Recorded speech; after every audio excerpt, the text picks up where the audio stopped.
Anyway, next we have here, as mentioned, so we were talking about how many tech companies are doing really well and their services are in high demand in terms of coding softwares, creating programs, upon programs that would benefit or search algorithms, especially with machine learning, all of those things to better understand your consumer, how to leverage that, how do you sell those informations to third-party companies that can, sell you a product or even a service here.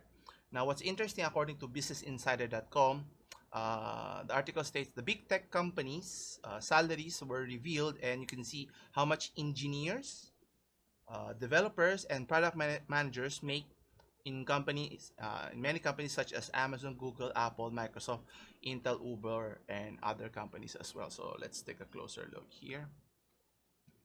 So obviously, uh, with the lockdown, obviously companies, I would say shifting, but has been growing steadily, right? And as shown in this article, tech firms added more than 80,000 workers in the United States alone during the first half of 2021.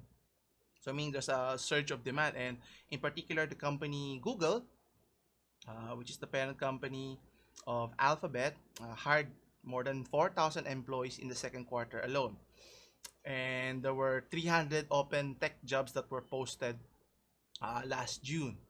So let's take a closer look at the different companies on how much they're willing to pay for,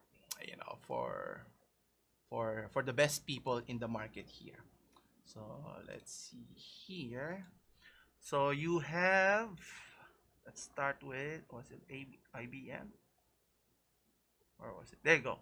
So you have Google software engineers, which makes, $300,000, which is pretty hefty amount, right?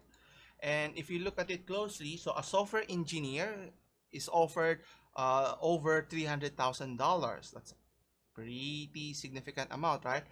Not only that, if you're a vice president for engineering, you can earn even higher, significant, almost close to $500 million. And even a senior vice president for the company has even higher salary, close to 3/4 of a billion already, around 650,000 here, which is, that's not chump change here if you think about it. So meaning there is a high demand, and obviously if you're Google or any other tech companies, you're always trying to get the best people to do the best job to get the best result. Let's take a closer look. So we have other companies here.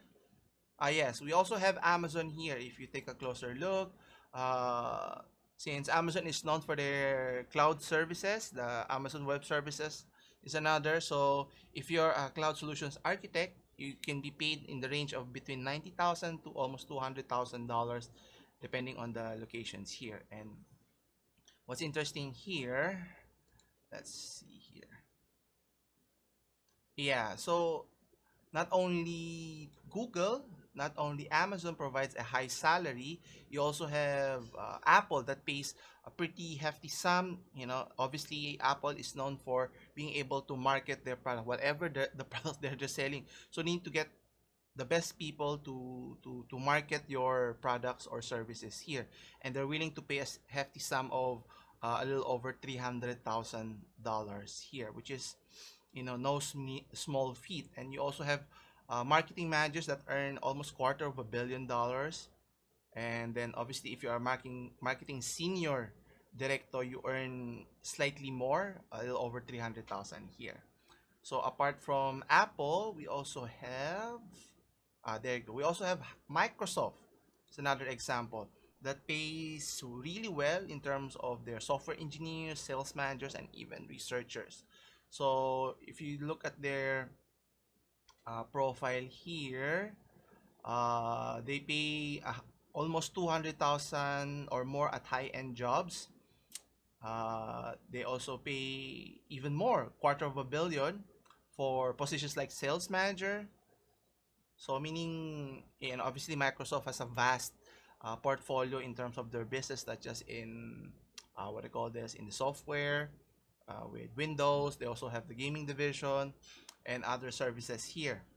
Now, who else is next? I think we have Uber. Yeah, there you go. So even Uber pays a high premium for their top people, right? So they pay senior engineers, which can earn well over $200,000. Data scientists can earn lower, but still pretty high, $150,000. And you have senior product managers can make about almost $200,000. So obviously, many of those companies not only pay a high salary there, but also they provide a high uh, bonus for accepting the job, and obviously many others offer equity. You can own part of the company there, so obviously it entices you to so that they can be competitive with other companies here. Now obviously if you look at the other companies, you also have Intel, IBM. You know, all those tech companies are offering very competitive prices in terms of salary. So you know, if there's a trend that we need to look at, it's the tech business, and they do pay a high premium for those people if you're interested, especially if you're in that realm. So you know, you'll tend to do well, but obviously it's not all good and dandy. If you look at it, even though you're paid a high salary, obviously it attaches the high responsibility of being able to perform under pressure. And obviously the work hours is not just going to be a regular 40-hour work week. You'll be expected to do more and more, and question is, can you handle the stress with the amount of money you're getting paid? That's why there are a lot of, you know, tech employees that are staying only for a short period, then they move on to the next one, and to the next one, and to the next one. But either way, the industry as a whole is doing just fine.